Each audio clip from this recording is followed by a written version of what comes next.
আমরা চাই এবং আমাদের সরকারের যে প্রায়োরিটি সেটা হলো সমাজকে পরিবর্তন করা। আমাদের সরকার শুধু ক্ষমতার পরিবর্তন নয়, এই সমাজকে পরিবর্তনের জন্য আমাদের সরকার বদ্ধপরিকর। তাই এই সমাজ এবং পরিবেশ যদি আমরা সঠিকভাবে নির্ণয় না করতে পারি, তাহলে আমাদের সামনে আরো বড় চ্যালেঞ্জ।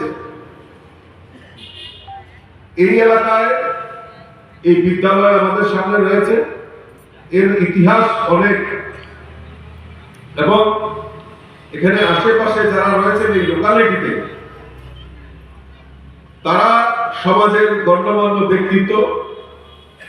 আমি আশা করি, আমি মনে করি এই পার্ক নির্মাণের ফলে এখানে একটা সুষ্ঠু পরিবেশ এখানে নির্মাণ হবে, আর এই সুষ্ঠু পরিবেশের জন্য মানুষ দীর্ঘদিন ধরে অপেক্ষা করছে। এখানে যেটা ব্যবসায় বললেন যে এখানে একটা কনস্ট্রাকশন তৈরি হবে, বাচ্চাদের খেলনা তৈরি হবে, বাচ্চাদের খেলনা বিভিন্ন অ্যাক্টিভিটিস করার জন্য এখানে লাগানো হবে।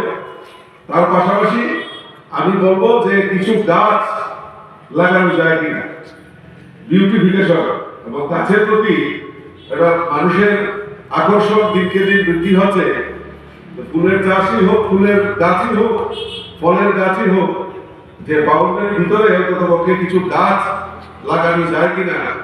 তো এই যদি উদ্যোগ নেয়, আমিও আমার তরফ থেকে কিছু সহযোগিতা আমি করতে পারবো। সেটা যেহেতু আমার এই এলাকা, আমি নিশ্চয়ই সহযোগিতা করব। কিছু গাছ লাগানো যায় কিনা তার ব্যবস্থা আমাদের করতে হবে।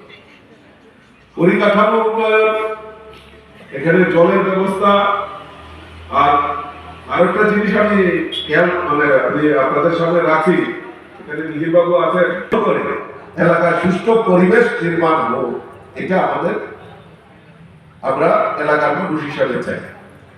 যাই হোক।